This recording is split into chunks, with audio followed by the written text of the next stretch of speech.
Alléluia. Nous voyons beaucoup de chrétiens qui sont à l'aise à l'extérieur, bien portants à l'extérieur, mais très malades à l'intérieur d'eux. Je n'ai pas mangé, j'ai perdu telle personne m'a frustré. Et quand c'est comme ça, le diable n'a pas peur de toi. Avec toutes ces blessures, le diable sait que tu ne peux pas réagir au quart de tout face à telle ou telle situation. Amen. Et le chemin le plus facile, c'est toujours de dire pourquoi Dieu a fait ceci, pourquoi Dieu a permis ça, pourquoi ceci, pourquoi moi, alors que Dieu n'a rien à voir, parce que l'adresse de Dieu c'est ton cœur.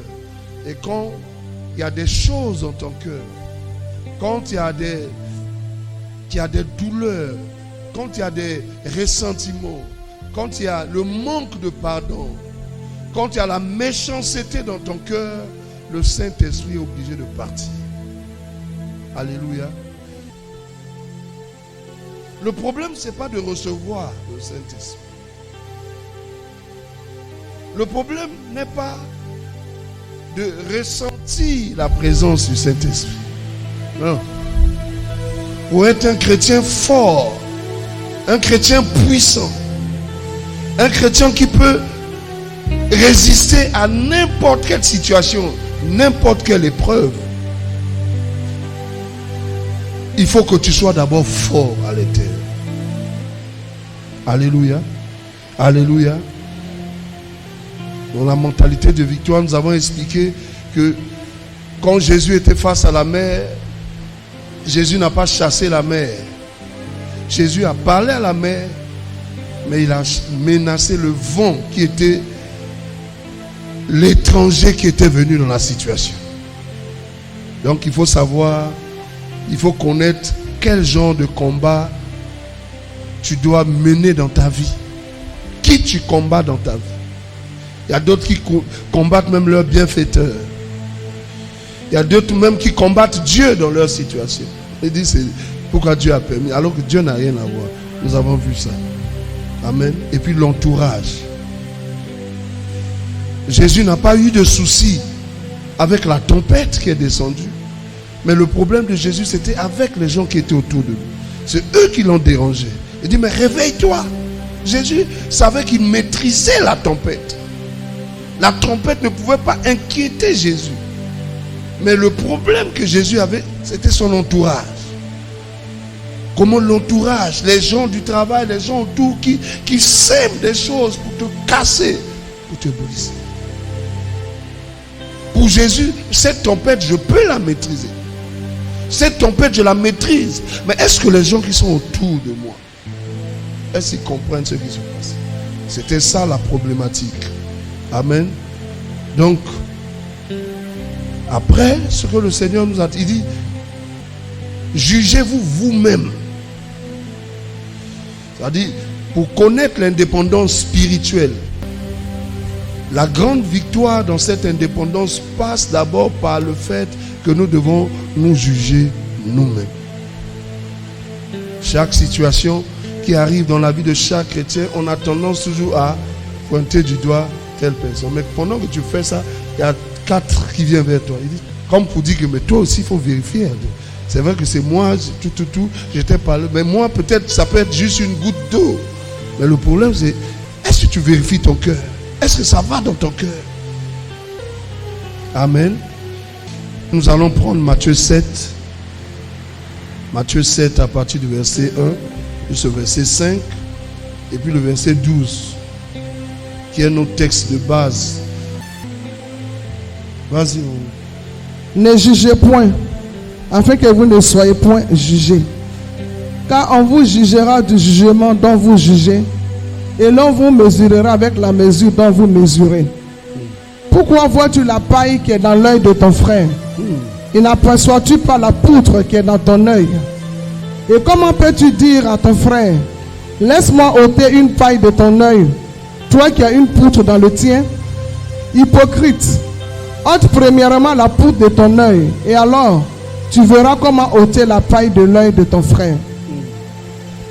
verset 12. Tout ce que vous voulez que les hommes fassent pour vous, faites-le de même pour eux. Car c'est la loi et les prophètes. Il dit tout ce que vous voulez que les hommes... Ah la vache. J'aime tellement ce passage.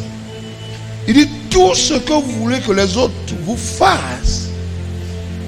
Tu veux pas qu'on puisse te voler, ne vole pas. Amen. Tu veux pas qu'on puisse parler mal de toi, ne parle pas mal de quelqu'un.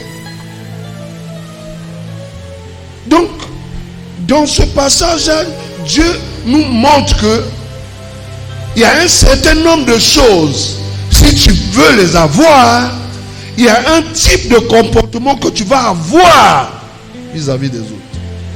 Alors si tu veux te comporter d'une certaine manière par rapport aux autres, il faut que toi-même tu commences à te juger avant que Dieu te juge. J'ai dans une autre version, il dit ne condamnez pas pour que vous ne soyez pas.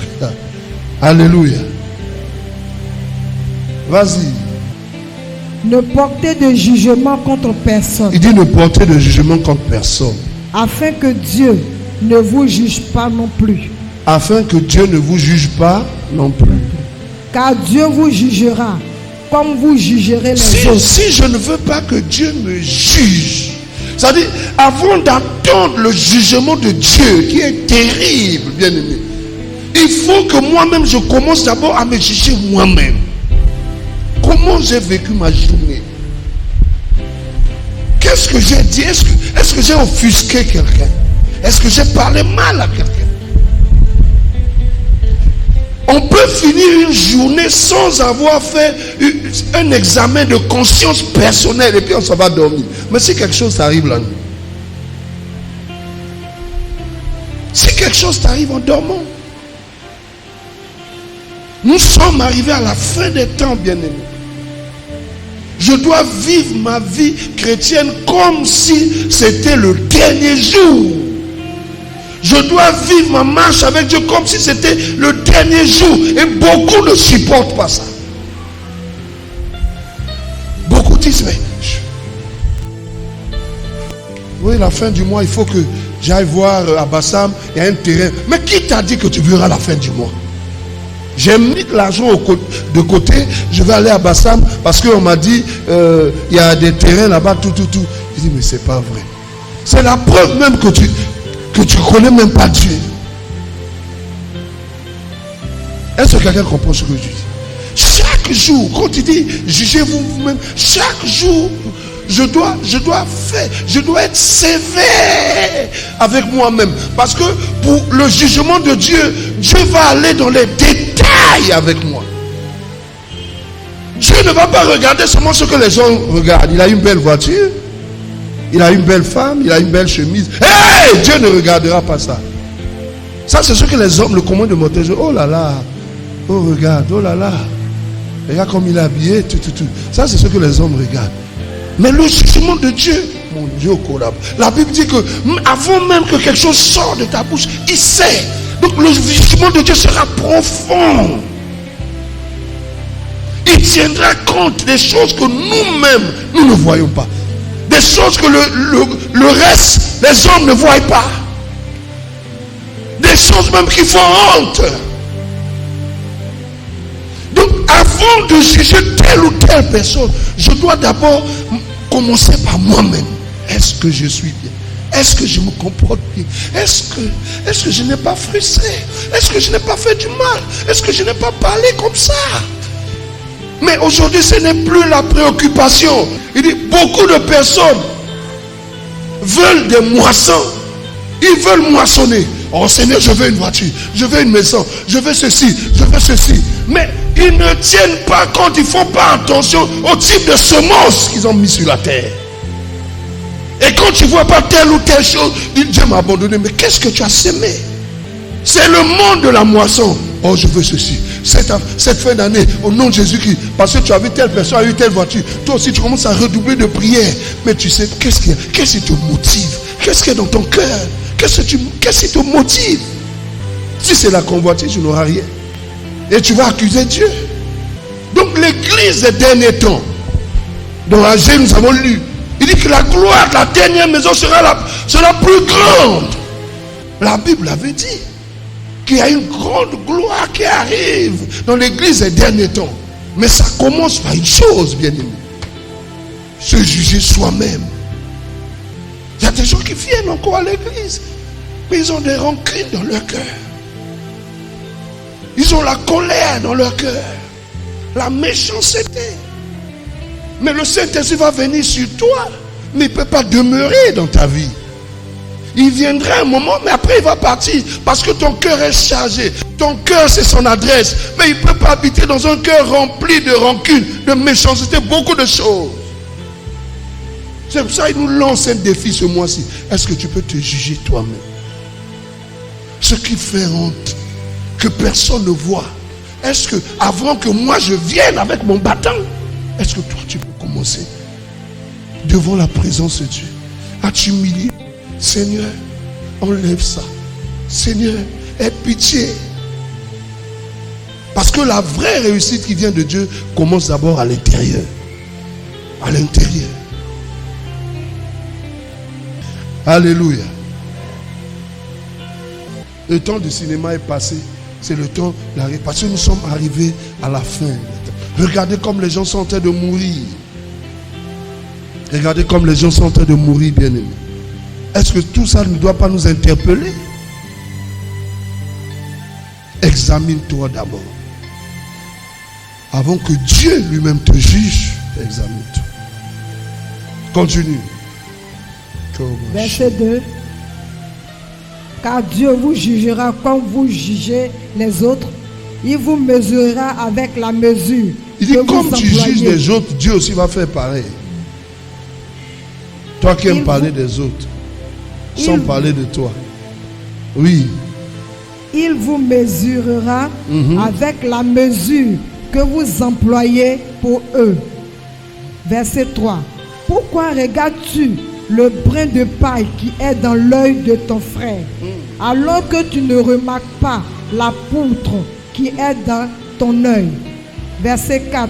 Comment peux-tu dire à ton frère, laisse-moi enlever cette paille de ton œil alors que tu as une poutre dans le tien? Verset 5. Hypocrite, enlève d'abord la poutre de ton œil et alors tu verras assez clair pour enlever la paille de l'œil de ton frère. C'est pour cela que nous ne sommes pas efficaces autour de nous. C'est pour ça que nous n'arrivons pas trop à influencer autour de nous. Il dit, si tu enlèves d'abord le bois qui est dans ton œil, tu peux voir. Regarde, pour l'autre, pour toi on dit c'est un bois, pour l'autre on dit c'est juste une petite brindille. Comme pour te dire que la vraie difficulté c'est toi-même. Si tu veux apporter quelque chose dans la vie de l'autre. C'est pour ça qu'il n'y a pas trop d'impact autour de nous. Parce que le vrai travail commence d'abord à notre niveau. Et bien aimé, je suis en train de te parler, c'est vrai. Mais je commence d'abord par moi qui tiens le micro. Je veux être sauvé. Oui. Généralement, quand on est devant, on a l'impression que ce sont les autres. Nous, on est exemples. C'est faux. Ça commence d'abord par moi-même. Si je veux, il faut que je commence d'abord par me juger moi-même. Qu'est-ce que je ne fais pas? Si nous voulons avoir une influence forte autour de nous, bien-aimés, entrons dans les moindres. Soyons plus sévères avec nous-mêmes. C'est le message que Dieu nous envoie dans ce mois. Soyons plus sévères avec nous-mêmes. Intransigeants. Parce que Dieu dit, c'est la mesure dont tu mesures les autres que toi tu seras mesuré. C'est comme tu juges les autres, Dieu aussi va te juger. Amen. Amen. Lis le verset 12. Faites pour les autres tout ce que vous voulez qu'ils fassent pour vous. C'est là ce qu'enseignent les livres de la loi de Moïse et des prophètes. Il dit, tout ce que tu veux faire pour toi, fais-le pour les autres. C'est d'abord, c'est pour te dire quoi? Quand la délivrance est arrivée à ton niveau, tu vois l'autre différemment. Tu peux être miséricordieux vis-à-vis des autres. Tu peux pardonner facilement.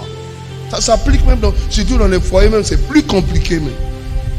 On laisse traîner des choses. On laisse. Mais le diable prend ça pour diminuer la dose du Saint-Esprit dans ton cœur.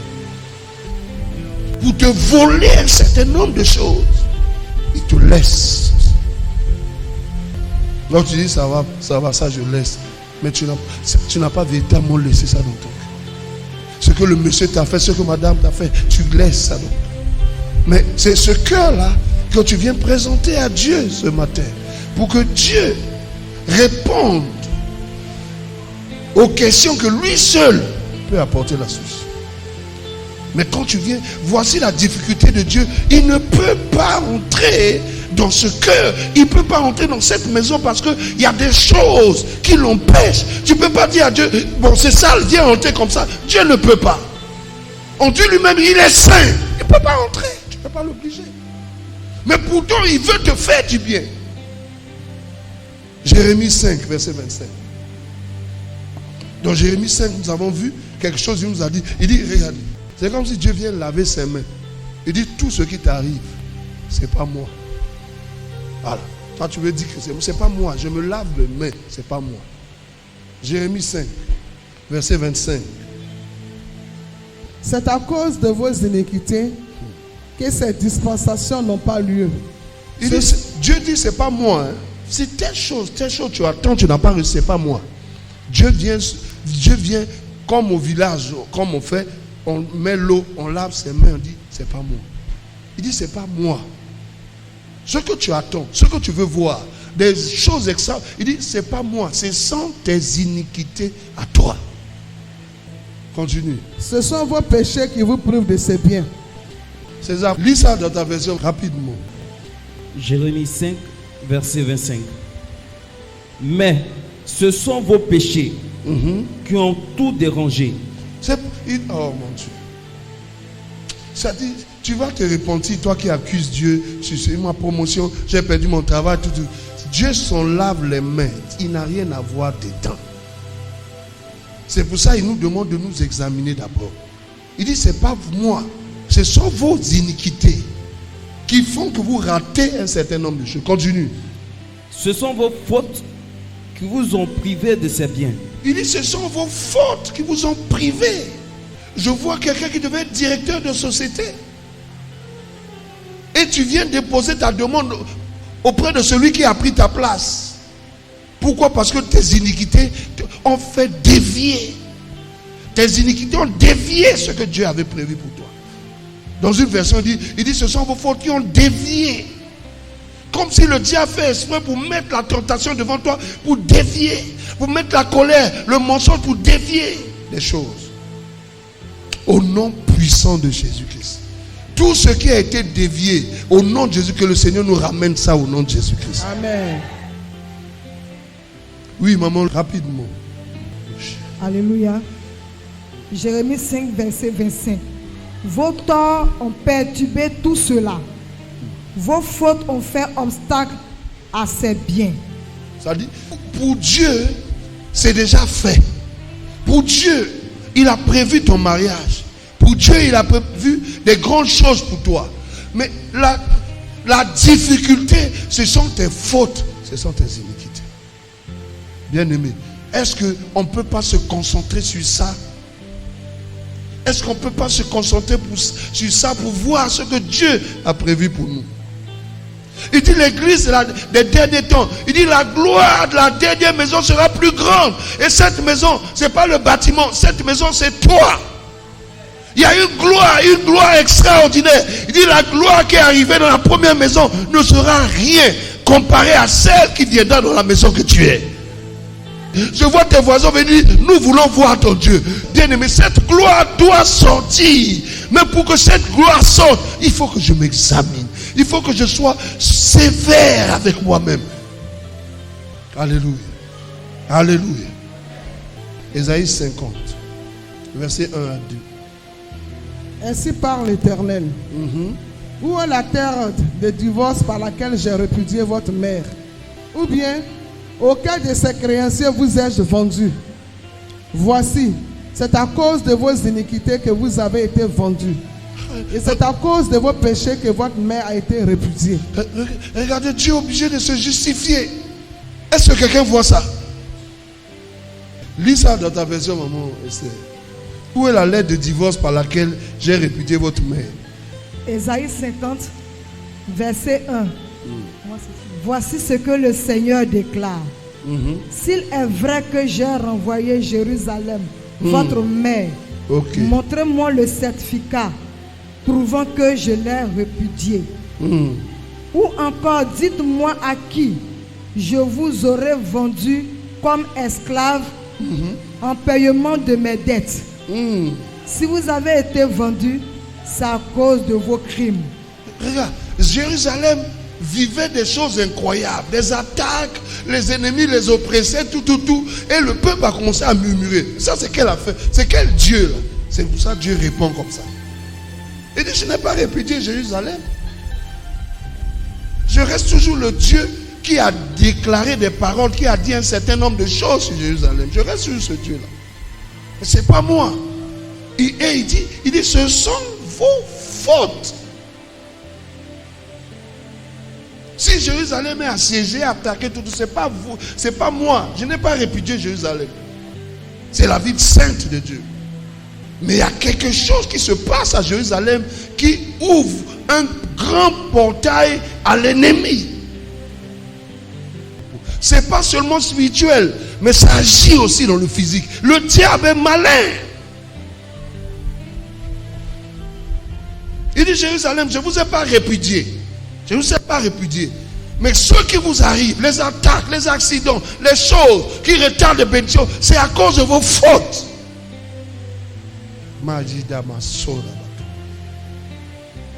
C'est pour ça il faut que nous soyons vigilants. Il faut que nous soyons durs avec nous-mêmes. Ce qui sort de ma bouche, ce que je dis, ce que je fais. Parce que ces choses ont une incidence terrible pour la gloire qui vient, pour la gloire qui est peut-être déjà là pour toi. Continue, le verset 2. Quand je suis venu, pourquoi n'ai-je trouvé personne? Quand j'ai appelé, pourquoi ne m'a-t-on pas répondu? Aurais-je le bras trop court pour pouvoir vous sauver? Manquerai-je de force pour délivrer? Écoutez. Allons donc, d'une simple menace, je peux assécher la mer. Acclamer la parole de Dieu là. Vraiment. Le grand Dieu est obligé de se justifier. Le grand Dieu est obligé de se justifier parce que ce peuple ne comprend pas pourquoi ils vivent ce qu'ils sont en train de vivre. Pourquoi ils traversent ce qu'ils sont en train de traverser. Dieu est obligé de se justifier. Il dit, mais juste par ma main, je peux assécher une mer. Le problème n'est pas à mon niveau. Église, le problème n'est pas au niveau de Dieu. Il dit la gloire de la dernière maison. La gloire là nous a été promise. Et c'est vrai. D'autres ont commencé déjà à vivre ça. Cette gloire nous a été promise.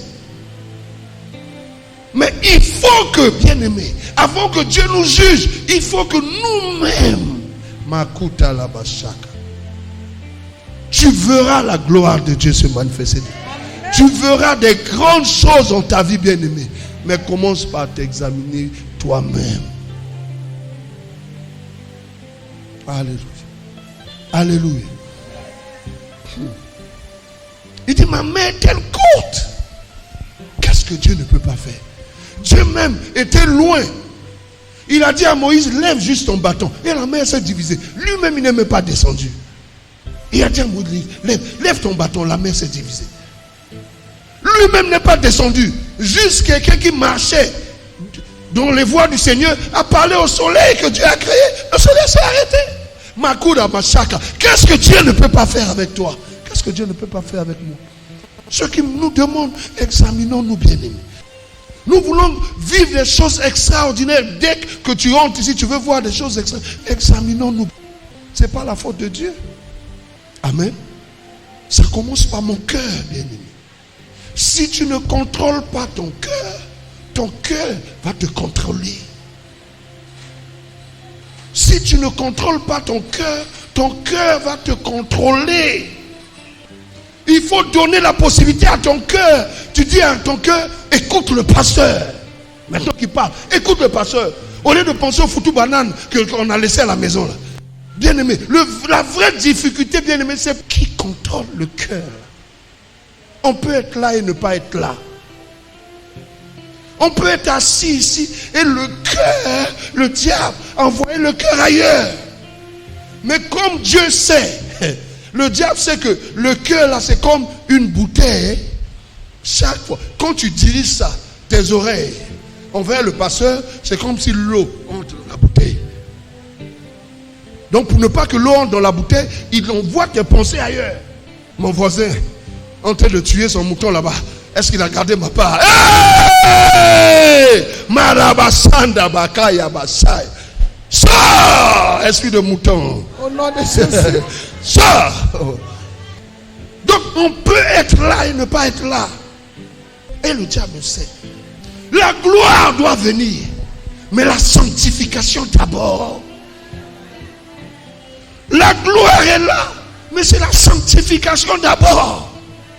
Si tu gardes dans le cœur des choses qui attristent le Saint-Esprit, tu recevras peu de choses de la part de ce Dieu. Alléluia. Alléluia. Regardons. Pour Acte 10, on va voir l'exemple d'un homme dont le cœur était tout entier à Dieu. Il n'était pas encore chrétien. Acte 10. À partir du verset 1. Il y avait à Césarée un homme nommé Corneille, centenier dans la cohorte C'était un païen italienne. Cet homme était pieux et craignait Dieu. Regardez ce que la Bible dit de lui. Il était pieux. C'est-à-dire, quand on parle de la piété ici, c'est la probité absolue. Tu te détournes ni à gauche ni à droite. C'est Dieu ou rien. C'est la volonté. C'est quelqu'un qui est sévère avec lui-même, avec son cœur. Il fait tout en faisant attention. Qu'est-ce que j'ai dit? Est-ce que ce que j'ai dit, j'ai blessé telle personne? Est-ce que j'ai blessé mon frère? Est-ce que ce que je suis en train de faire, est-ce que Dieu est d'accord avec? Est-ce que Dieu aime ce que je suis en train de dire? Là où je suis en train d'aller. Bien aimé, la gloire de Dieu vient quand nous mettons les intérêts de Dieu avant nos intérêts. Dieu s'offusque, Dieu se retire de ses enfants quand nous l'ignorons. Le Saint-Esprit est très sensible. Très sensible. De toute façon, il est venu en fracas. Il peut partir sans que tu t'en rendes compte. Doucement. On dit que Corneille était intègre dans son cœur, dans sa conduite. Les gens disaient que cet homme-là est bien. Est-ce que tu peux prendre l'engagement comme ça? Tu peux prendre cet engagement pour considérer tes voies. C'est comme ça on peut gagner. C'est comme ça on peut marquer notre ciel. C'est comme ça on peut obtenir des victoires même sur des situations qui nous échappent, que nous ne suivions pas avec nos yeux. Corneille est un homme intègre. Il y a beaucoup de gens qui sont assis ici, mais c'est leur carcasse qui est là. Et tu es étonné de voir les résultats dans ta vie. Moi, j'ai décidé d'être sévère avec moi-même. De ne même pas laisser passer même une petite faille. Je veux me préparer. Parce qu'il viendra prendre ce qu'il nous a donné. Il ne viendra pas prendre ce que nous on a ajouté sur la route. La colère, la méchanceté, l'orgueil, la convoitise. Au départ, il nous a donné l'esprit. C'est l'esprit qui viendra chercher au dernier jour. Et l'esprit est saint. Il ne viendra pas chercher autre chose. Il ne viendra pas chercher mes mèches, mes boucles d'oreilles. Le Saint-Esprit viendra prendre ce qu'il a laissé au commencement. Donc je dois travailler sur moi-même pour que je sois prêt. ce monsieur vient de récupérer ce qu'il a donné au commencement. Il a donné l'esprit et Dieu souffla en l'homme l'esprit. Les gens vont aller en enfer, c'est pas parce que Dieu veut. Ils vont aller parce qu'ils auront ajouté à l'esprit ce que Dieu n'a pas mis. Et Dieu va se retirer. Il viendra prendre ce qu'il a donné au commencement. C'est pour ça qu'il est important qu'on s'examine, qu'on rentre en profondeur de nous. Qu'on rentre en profondeur pour voir qu'est-ce qui ne va pas. Parce que tu peux tromper tout le monde, mais tu ne peux pas tromper Dieu. Parce que Dieu sonde même les profondeurs de ton cœur. Dieu sonde tes reins, même les profondeurs de ton cœur. Il sait. Et c'est lui qui a promis la gloire. Il faut que tu t'examines là où tu es. Continue. Cet homme était pieux et craignait Dieu avec toute sa maison. Il faisait beaucoup d'aumônes au peuple et priait Dieu continuellement. Vers la 9e heure du jour, il vit clairement dans une vision un ange de Dieu qui entra chez lui et qui lui dit « Corneille ». Les regards fixés sur lui et saisi de froid, il répondit « Qu'est-ce, Seigneur ?» Et l'ange lui dit « Tes prières et tes aumônes sont montées devant Dieu et il s'en est souvenu. » Il n'a pas parlé des prières seulement. Il dit tes prières et des aumônes. Comment tu peux aimer Dieu et ne pas aimer ton frère que tu vois? Donner est un acte important dans le royaume si tu veux devenir grand. Il a dit ta prière et tes aumônes. Très important. Donc ici, qu'est-ce que nous remarquons bien aimés? S'examiner, marcher, considérer ses voies, marcher dans les voies de Dieu ne veut pas dire simplement que je n'aurai pas de difficultés. Je n'ai pas dit ça. Je n'ai pas dit ça. Mais comme Joseph, on peut t'accuser injustement, on peut te mettre en prison, mais parce que toi, tu considères tes voies, tu marches sur les voies de Dieu, Dieu te justifiera toujours. C'est ça la différence. Il te sortira toujours. Tu sortiras indemne. Comme Daniel, qui marchait dans les voies de Dieu. C'est pour ça que la Bible dit que le malheur atteint souvent le juste, mais l'Éternel, parce qu'il est juste, il peut vivre des situations, oui. Mais dans les situations qu'il vit, il sortira. Là où un marmailleur va rester dedans. Mais pour celui qui marche sur les voies de Dieu, l'Éternel l'en délivre toujours, la Bible dit. Toujours. Toujours. Il ne faut même pas t'inquiéter. En disant pourquoi ceci m'arrive. Les difficultés peuvent venir. Les épreuves peuvent venir. Pour le chrétien qui marche dans la justice de Dieu, les épreuves sont tes amis. Les épreuves sont tes amis. Demande à David, il va te dire. Sans Goliath, il ne pouvait pas être sur le trône. Demande à Daniel, il va te dire. Sans la menace, où on devait tuer tous les sages, il ne pouvait pas être là où il est. Pour celui qui marche dans la justice de Dieu, celui qui marche dans l'intégrité, celui qui examine ses voies, les épreuves sont ses amis. Que Dieu t'élève dans l'épreuve que tu es en train de traverser. Que Dieu te propulse dans la situation que tu es en train de traverser. L'Éternel en délivre toujours. Toujours. Le verset dit toujours. C'est pour ça que tu dois examiner tes voies. Est-ce que je suis dans le bon? Est-ce que je suis en train de faire sa volonté? Est-ce que je suis en train de lui obéir? C'est ça. Si tu es en train de faire sa volonté, tu es en train de lui obéir, reste tranquille. L'Éternel va te délivrer de cette situation. Alléluia. Prends le verset 38. Acte 10. Acte 10, verset 38. Vous savez comment Dieu a oint du Saint-Esprit et de force Jésus de Nazareth, qui allait de lieu en lieu faisant du bien et guérissant tous ceux qui étaient sous l'empire du diable, car Dieu était avec lui. Continue. Nous sommes témoins de tout ce qu'il a fait dans le pays des Juifs et à Jérusalem. Ils l'ont tué en le pendant au bois. Verset 14. Dieu l'a ressuscité le 3e jour et il a permis qu'il apparût. Non à tout le peuple, mais aux témoins choisis d'avance par Dieu, à nous qui avons mangé et bu avec lui après qu'il fut ressuscité des morts. Verset 42. Et Jésus nous a ordonné de prêcher au peuple et d'attester que c'est lui qui est établi par Dieu, juge des vivants et des morts. Tous les prophètes rendirent de lui le témoignage que quiconque croit en lui reçoit par son nom le pardon des péchés. Quiconque croit en lui reçoit par son nom le pardon de ses péchés. Oui. Verset 44. Verset 44, c'est le verset Comme qui Pierre m'intéresse. prononçait encore ces mots, le Saint-Esprit descendit sur tous ceux qui écoutaient la parole. Oh. Regardez un cœur. Au départ, on nous a dit que c'était un homme qui était intègre et juste. Je veux te montrer un cœur préparé. Ce qui finit par lui arriver, c'était un païen bien-aimé. Mais il avait pris le soin de préparer son cœur pour Dieu. Autour de lui, les gens rendaient témoignage que c'était quelqu'un de pieux, intègre. Dieu maintenant va toucher son serviteur Pierre.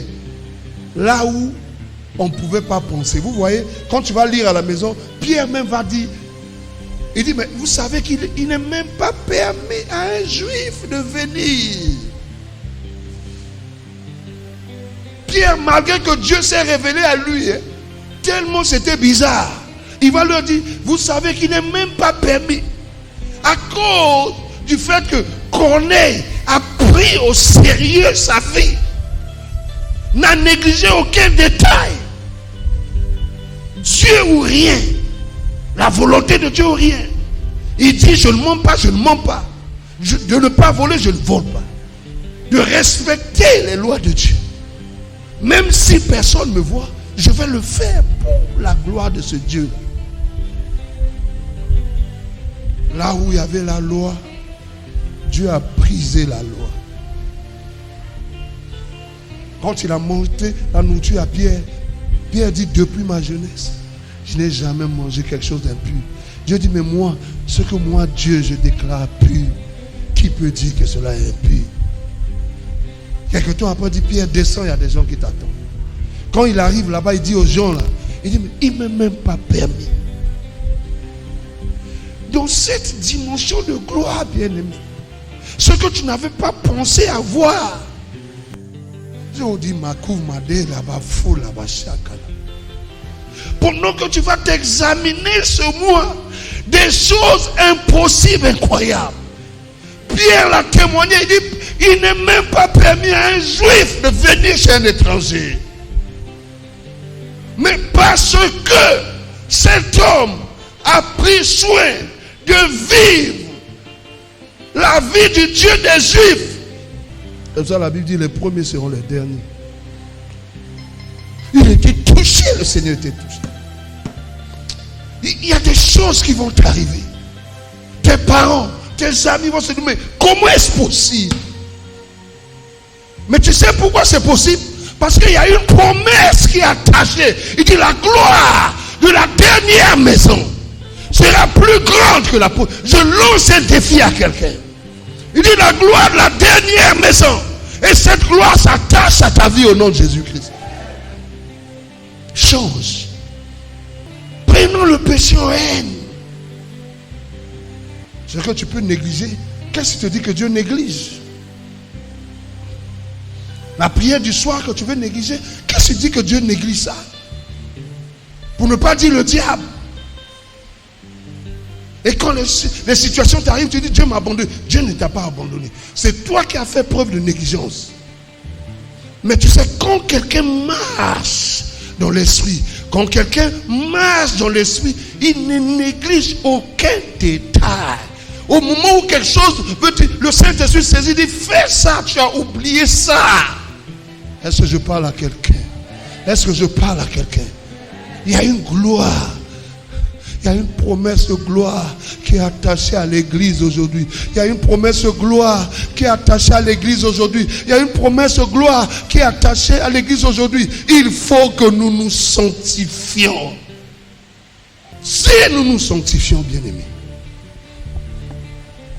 le monde même sera étonné. Les païens seront étonnés de voir ce qui va arriver. La première maison, ils vendaient tout ensemble. Ils venaient mettre dans l'église.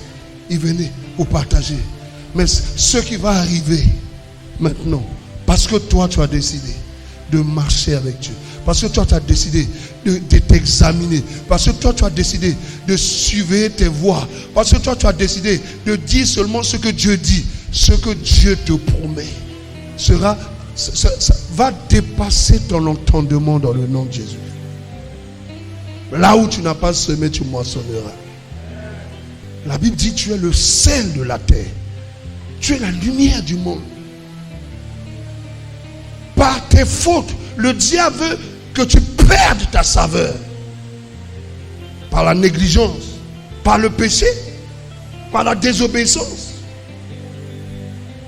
Par la négligence, le diable veut que tu perdes ta saveur. Si tu as perdu cette saveur, mais avec quoi là? La Bible dit, on te la rendra. Le temps arrivé, bien-aimé, où tu sais, là où tu te sens mal, là où tu es là où la colère domine et te vole un certain nombre de choses. S'il faut que tu prennes 3 heures, 4 heures, 5 heures de prière pour que la chose acquitte, prends ça.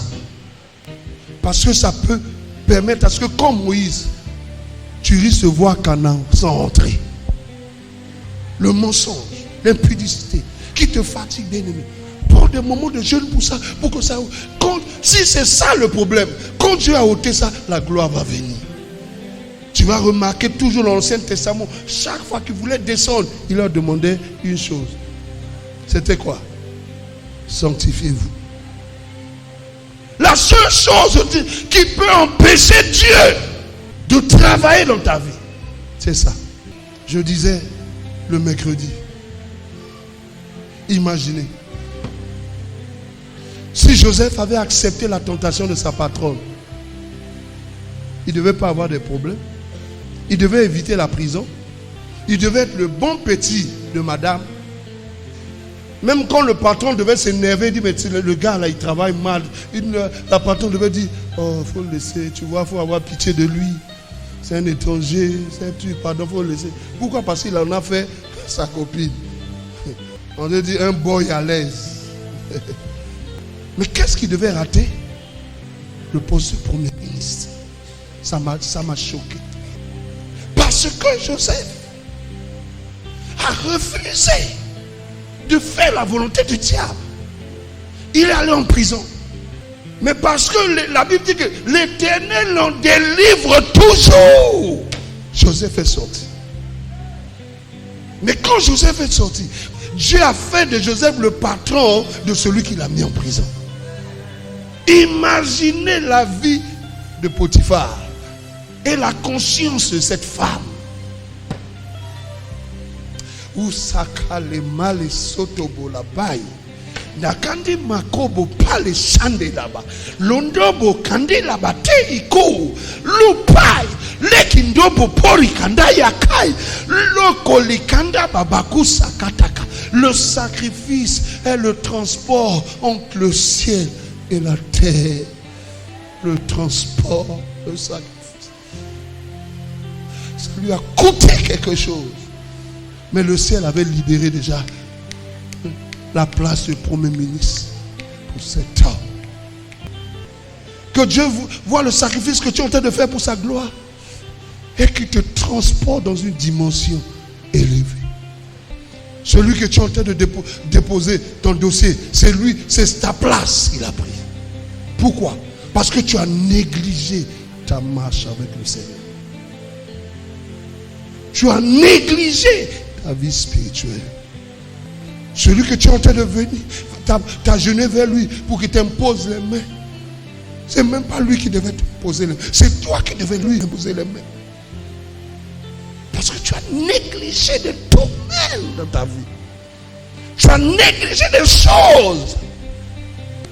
Là où Dieu t'attendait dans une dimension de gloire. Tu as préféré être un bon boy. Makodabashi. Je refuse d'être un bon boy. Ce que Dieu a prévu pour moi, c'est ça que je veux. Je refuse, je refuse au nom de Jésus-Christ. La gloire qu'il a promise, je la veux. Au nom de Jésus-Christ. Oh,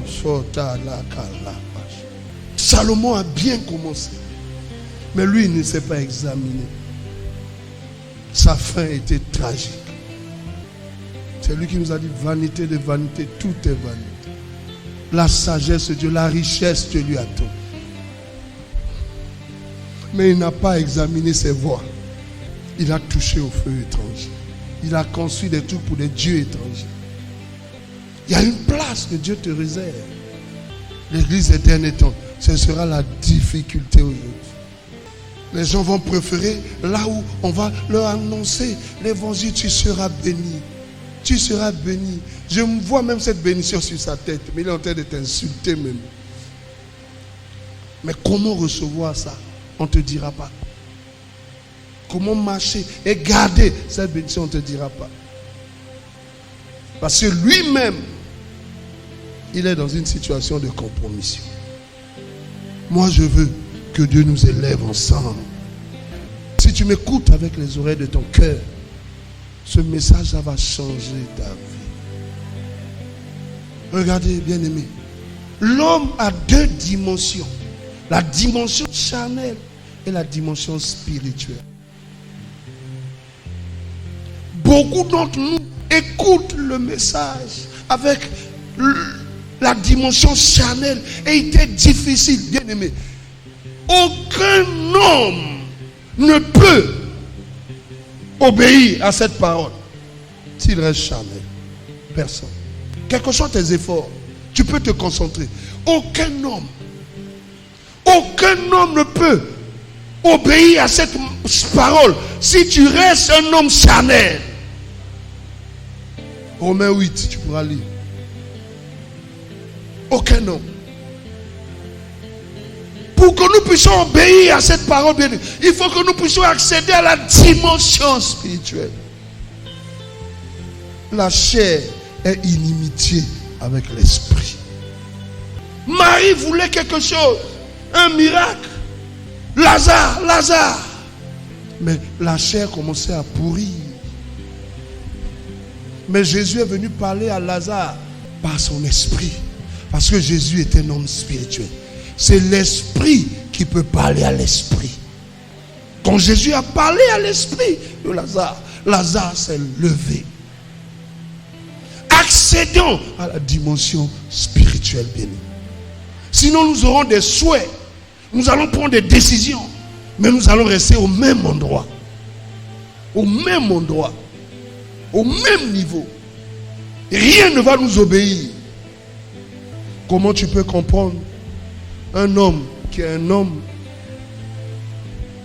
mais qui marche comme une femme? Comment tu peux comprendre ça? Dans sa chair, c'est un homme, mais dans son esprit, on a reprogrammé son esprit par des démons pour qu'il se comporte comme une femme. Je veux te montrer les deux niveaux de l'homme. Le côté charnel, le côté spirituel. Quand tu le vois dans sa forme, dans ses muscles, dans sa barbe, tu sais que c'est un homme. Mais quand il va commencer à marcher, c'est une femme. Comment tu peux expliquer ça? C'est ce que le diable fait, bien aimé. Il donne la parole de Dieu, accès à tes oreilles. Mais du côté de ton esprit, il emprisonne ton esprit pour faire sa volonté. Sois libéré au nom de Jésus-Christ. Tu dois commander à ton esprit. Tu dois dois commander à ton cœur. Écoute la parole de Dieu. Et pour réussir à le faire, bien aimé, je le dis ici, il faut donner du travail à ton cœur. Ne laisse pas ton cœur.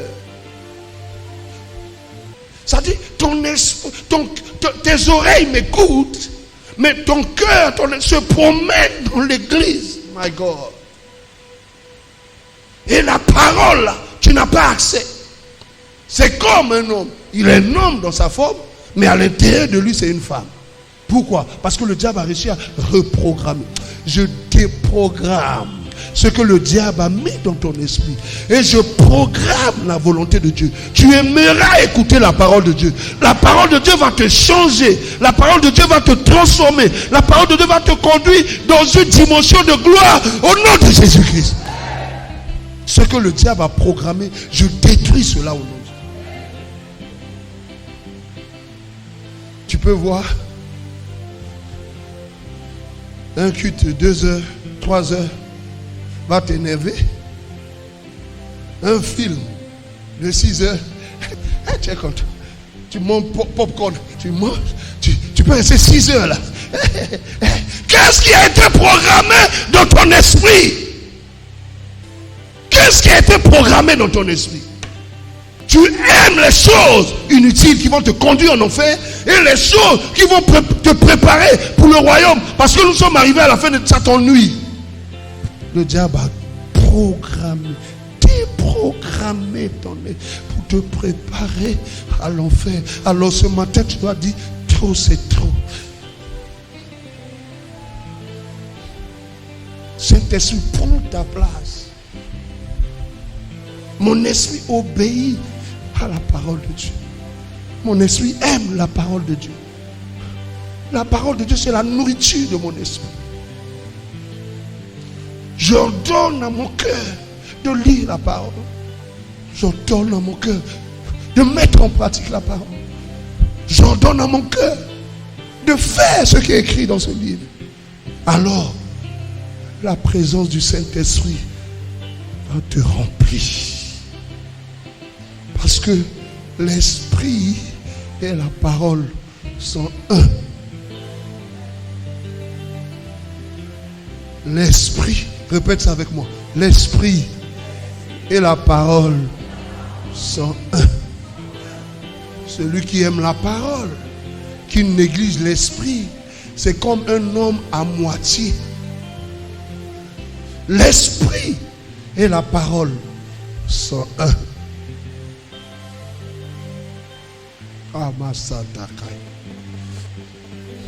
Aobashi. Tu vas fermer tes yeux là où tu es. Oh, Dabashaka. Tu vas dire au Seigneur, conduis-moi. Oh my God. Oh, Shatakaibas. Halabataiko la kalabas. Oh, ye baba bada bada bas. Shada baba. Yenda baba bada bada bada.